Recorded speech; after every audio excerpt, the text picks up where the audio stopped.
तो हेलो बच्चों, welcome back to the channel. बच्चा, पिछले 10 सालों में 12 सालों में आपसे आज तक इस टॉपिक पे सवाल नहीं पूछा गया वेव ऑप्टिक्स पे, लेकिन जनवरी अटेम्प्ट जेईई मेन 2025 में इसके ऊपर आपसे 2 सवाल पूछा गया।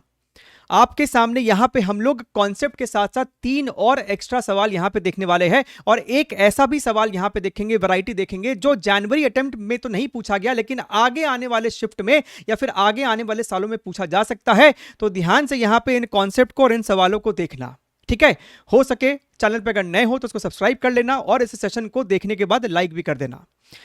Interference due to thin film in reflected and transmitted light at near normal incidence. Sir, near normal incidence का क्या मतलब है कि भैया ये आपका एक थिन फिल्म है जिसका थिकनेस यहां पे जो है आपको स्मॉल टी है, और जो आपका लाइट इस पे फॉल कर रहा है ना, वो आपको ऑलमोस्ट इस पे नॉर्मल फॉल कर रहा है, ऐसे 90 डिग्रीज पे फॉल कर रहा है।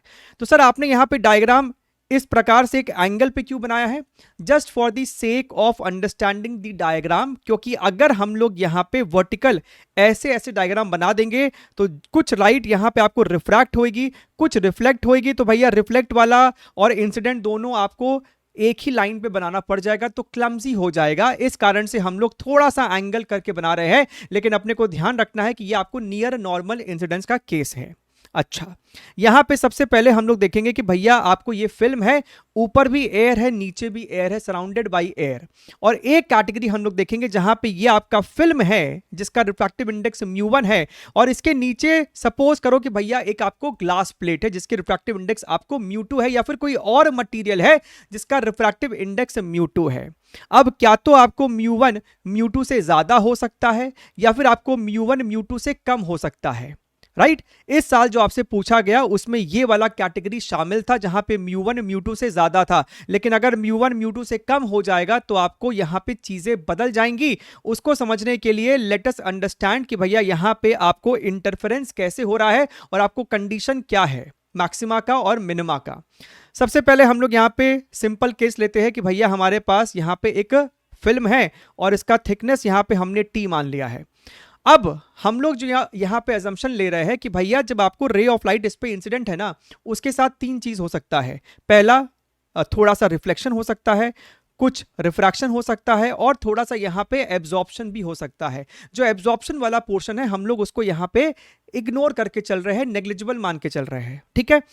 रिफ्लेक्ट हुआ है और बाकी बचा आपको यहाँ पे रिफ्रैक्ट हो गया है। अच्छी बात है सर। तो चलिए उसी का हम लोग एक डायग्राम बना देते हैं। ये आपको इंसिडेंट हुआ, थोड़ा सा यहां पे रिफ्लेक्ट हुआ। अब आपको यहां पे जो कॉन्सेप्ट का इस्तेमाल करना है कि भैया अगर हमारे को रिफ्लेक्शन एक डेंसर मीडियम से हो रहा है, ऊपर में हमारा एयर है, यहां पे आपका एक रिफ्रैक्टिव इंडेक्स म्यू1 है, ऑफ कोर्स म्यू1 आपको एयर से की रिफ्रैक्टिव इंडेक्स से तो ज्यादा होगी। तो अगर एक रे ऑफ लाइट इस पे इंसिडेंट है तो जिस मीडियम से रिफ्लेक्शन हो रहा है वो मीडियम इसके मुकाबले डेंसर था। अगर ये कैटेगरी है, अगर ये केस है, तो जो रिफ्लेक्टेड लाइट होगा उसके पास एक लैम्डा बाई टू का एक्स्ट्रा पाथ डिफरेंस आ जाएगा।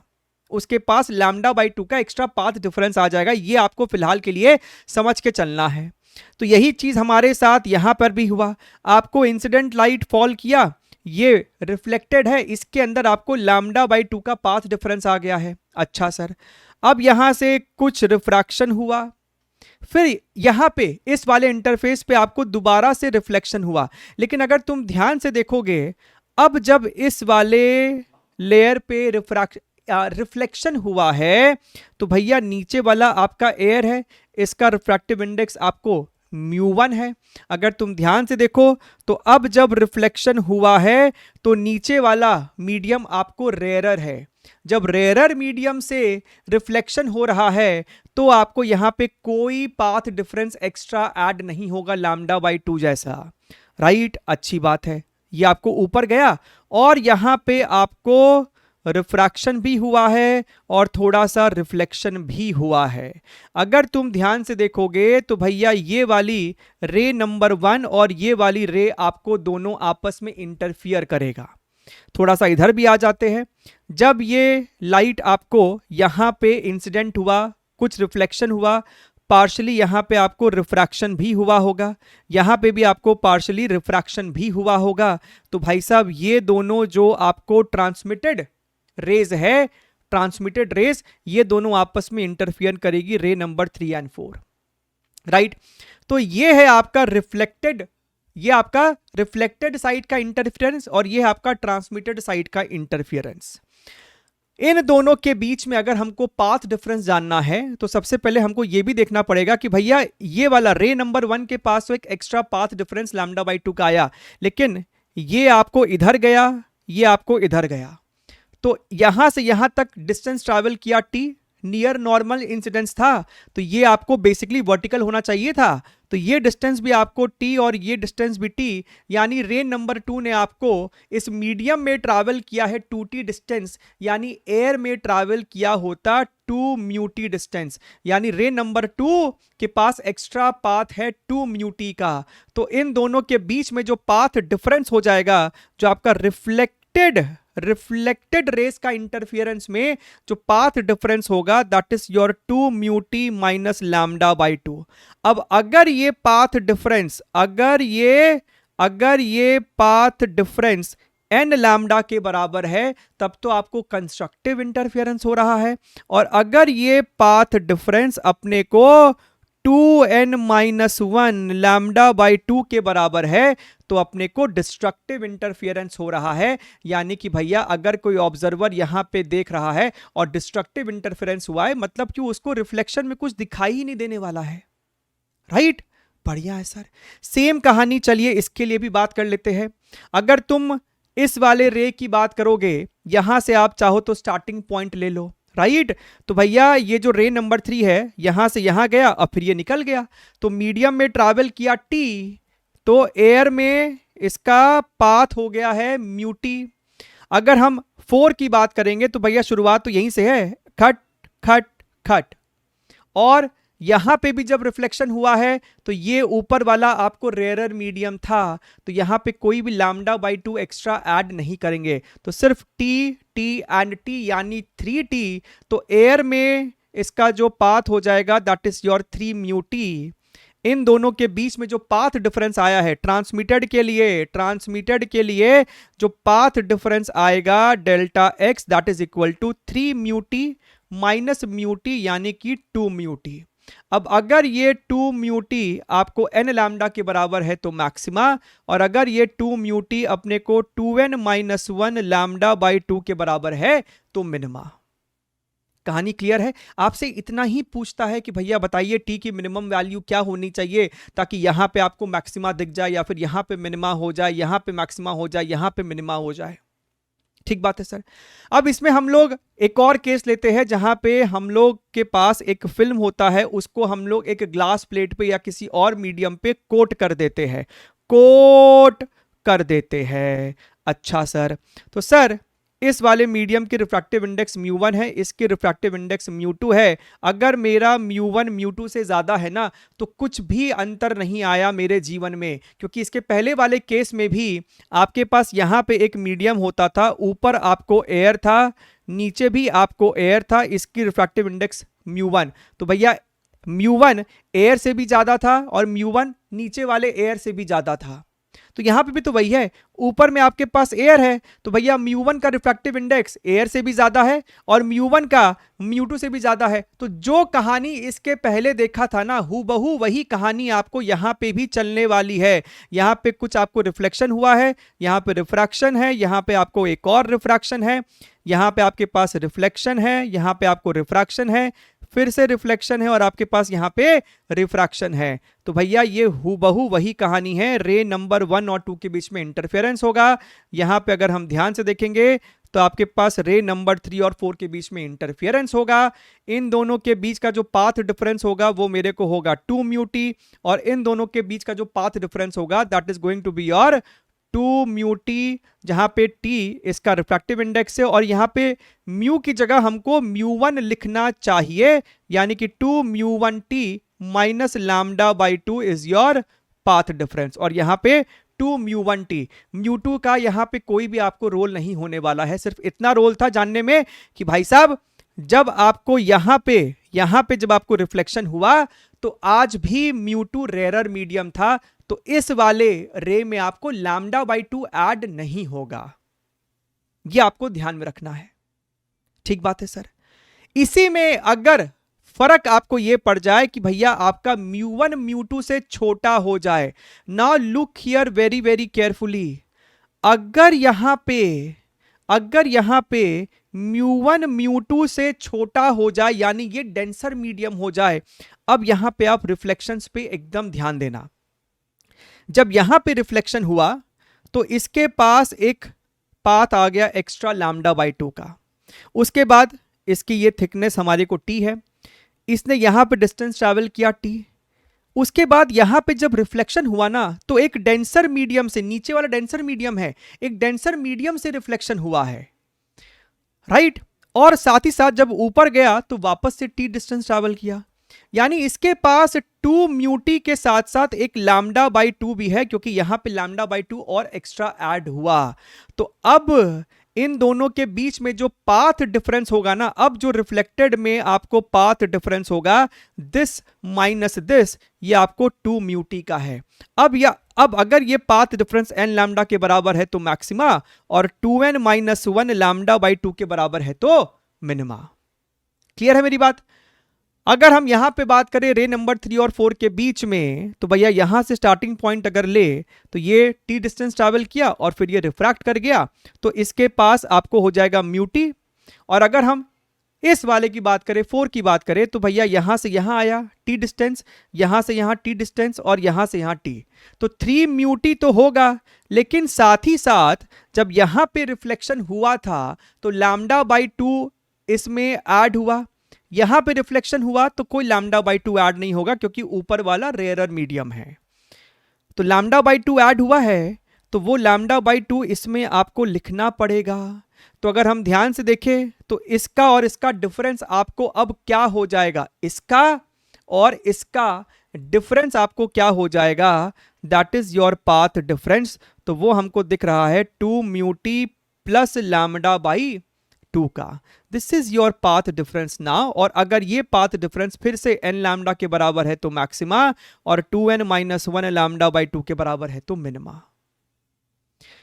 कॉन्सेप्ट जितना क्लियर रहेगा, आपसे कोई भी एग्जाम में कैसा भी सवाल पूछ ले आप उसको क्रैक कर जाएंगे।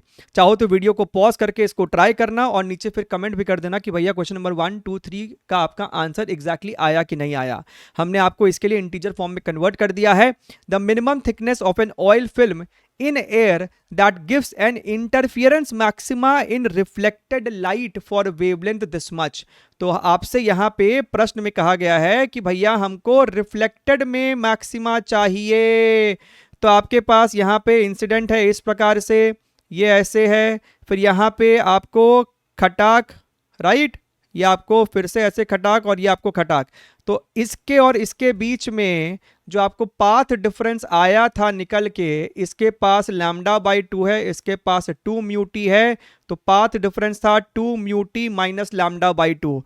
और अगर हम चाहते हैं कि आपको मैक्सिमा हो तो ये मेरे को n लैम्डा के बराबर होना चाहिए। अच्छा सर, यानी कि sir 2 mu T is equal to n lambda plus λ/2। अगर तुम t की मिनिमम वैल्यू चाहते हो तो भैया n को यहां पे 0 पुट कर दो ना, n को 0 पुट कर दो, यानी कि इसके बीच का पाथ डिफरेंस 0 कर दो, तब भी तो हमको मैक्सिमा बनेगा ही बनेगा, राइट। तो आपको यहां से 2 म्यूटी हो गया है λ/2, यानी कि t हो गया है λ/4 म्यू।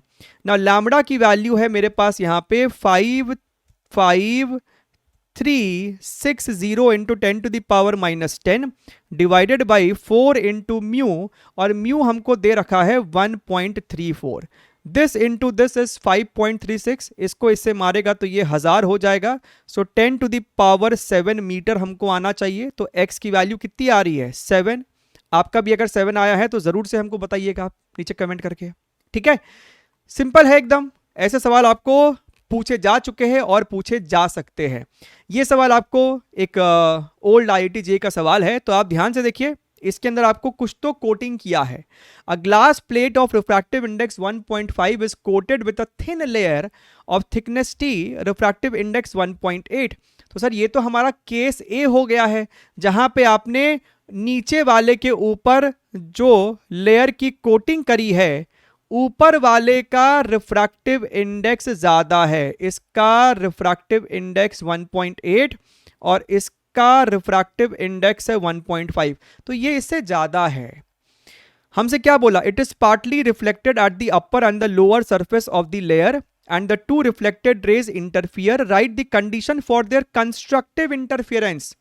कंस्ट्रक्टिव इंटरफेरेंस, एक रिफ्लेक्शन यहां से हुआ है और एक रिफ्लेक्शन हमको इस वाले ये वाले सरफेस पे बोला, तो ये दोनों के बीच में जो आपको इंटरफियरेंस हुआ है उसके लिए हमको maximum condition constructive interference, right.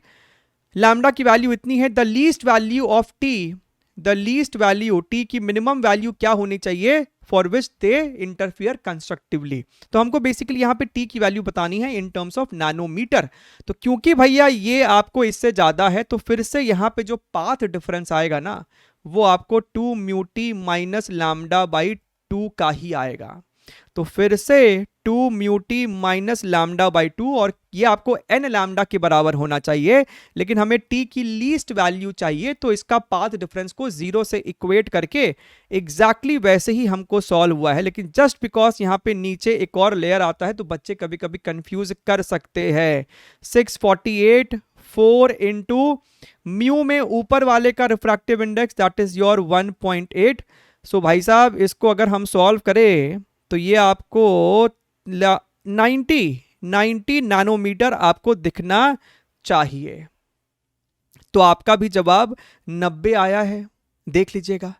तीसरा सवाल देखिए यहां पे आप लोग, तीसरे सवाल में हमसे बोलता है कि भैया आपको इस लेयर का थिकनेस टी है, लेकिन इसका रिफ्रैक्टिव इंडेक्स 1.4 और नीचे वाले का 1.5। The game has changed. Lambda की value 560, find T minimum for which that eliminates reflection. So basically हमसे कहता है कि टी की मिनिमम वैल्यू क्या होनी चाहिए कि भैया रिफ्लेक्शन इज एलिमिनेटेड, मतलब रिफ्लेक्शन में मिनिमा करवा दो। ठीक, अब यहां पे क्या हुआ, रिफ्लेक्शन हुआ, रिफ्रैक्शन, यहां पे फिर से रिफ्लेक्शन हुआ है।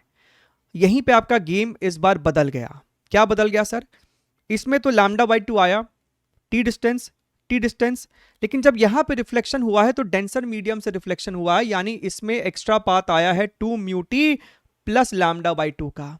तो अब इसमें और इसमें जब आपको पाथ डिफरेंस देखोगे तो 2 म्यू टी का पाथ डिफरेंस होगा and that should be equal to 2n minus 1 lambda by 2। Minima करना है हमको, एलिमिनेट करवाना है हमको यहाँ पे। अच्छा, टी की मिनिमम वैल्यू बोला है तो n की वैल्यू को 1 कर दो, यहाँ पे n को 1 कर दो। अब n को 0 मत कर देना, माइनस लैम्डा बाई 2 हो जाएगा वो, n को 1 कर देंगे तो भैया यहाँ पे अपने को आ रहा है 2 mu t is equal to lambda by 2, यानी t is equal to lambda by 4 mu. तो यहाँ पे लैम्डा की वैल्यू है 560 डिवाइडेड बाई 4 इंटू म्यू, और म्यू में ऊपर वाले का रिफ्रैक्टिव इंडेक्स 1.4। तो 4 इंटू 1.4 इज हाउ मच, 5.6। तो भैया ये इसको कट करेगा तो ये आपको हो जाएगा 100, यानी कि भैया 100 नैनोमीटर। क्या आपका भी यही जवाब आया है, 100 नैनोमीटर? एक बार ध्यान से देख लीजिए, this is very very important. अगर ट्रांसमिशन के लिए बोलता तो हमने आपको उसका डेरिवेशन करके दिखाया था कुछ देर पहले ही। ये दो प्रश्न आपसे पूछे गए थे जेईई मेन 2025 जनवरी अटेम्प्ट में, question number 3 and question number 10। Sir what are this numbers? This question is very very interesting and a very very good quality of question. इन दोनों को ही हमने सॉल्व कर रखा है।